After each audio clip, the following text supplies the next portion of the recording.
Madame la ministre, bonjour. Alors je vous interpelle sur un dossier qui me tient à cœur dans la région du centre, c'est celui du musée Bock-Kéramis. Alors le musée Bock-Kéramis, c'est le fruit d'une décision conjointe du gouvernement wallon et du gouvernement de la Fédération Wallonie-Bruxelles, ça remonte il y a quelques années, avec un objectif qui était celui de venir en appui d'une entreprise qui était présente à la Louvière, qui était les faïenceries Bock. Malheureusement, on sait ce qu'il est advenu de ces faïenceries, elles ont disparu. Et finalement, le projet aujourd'hui se cherche à une nouvelle destinée, une nouvelle organisation. Et ça tombe bien puisque, avec le soutien de la Wallonie, a été mis en place un conseil de développement. Ce conseil de développement a planché sur le futur de la région du centre et de la Louvière. Et l'une des pistes qui est retenue, c'est celle du développement culturel.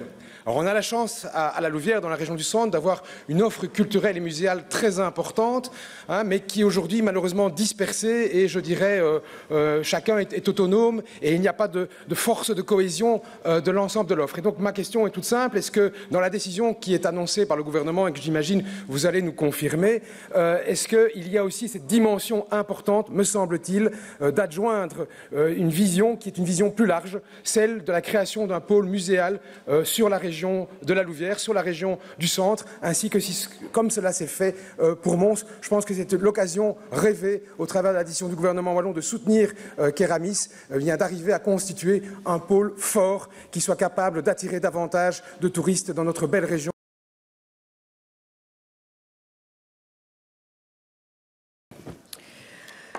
Alors, je vous remercie pour vos questions et effectivement, je peux vous confirmer que les 265 000 €, il y a une réelle volonté du gouvernement qu'ils soient pérennes et qu'ils reviennent d'année en année. C'est une première chose. Deuxième chose, vous m'avez interrogé sur les subsides de la loterie nationale. Alors, à l'heure où je vous parle, je n'ai pas encore reçu de la part du fédéral le montant qui sera alloué à la culture pour 2016. Cependant, il était prévu un subside de 50 000 € et donc dès que j'aurai connaissance de ce montant, je peux vous assurer que les 50 000 € en feront partie.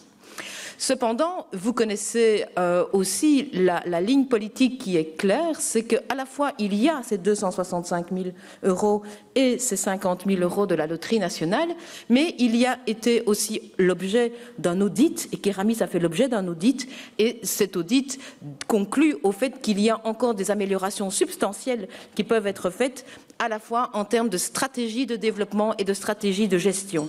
Et donc j'attends pour ma part, pour le 30 juin, de la part de Kéramis, qui a son conseil d'administration, qui est une ASBL et donc qui jouit d'une totale liberté d'organisation dans ce cadre-là, de me déposer sur mon bureau un projet de prospective et de perspective. Et dans ce cadre-là, je me permets de me tourner vers vous, Monsieur le député, pour dire qu'il me semble évident que l'inscription de Kéramis dans le pôle muséal de la région sera évidemment très important. Et je prendrai un exemple. Si je prends la gratuité du premier dimanche du mois, elle est environ de 50 à 150 personnes en général à Kéramis.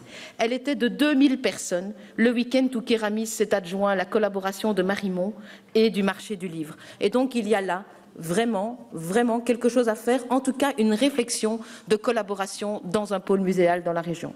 Je vous remercie.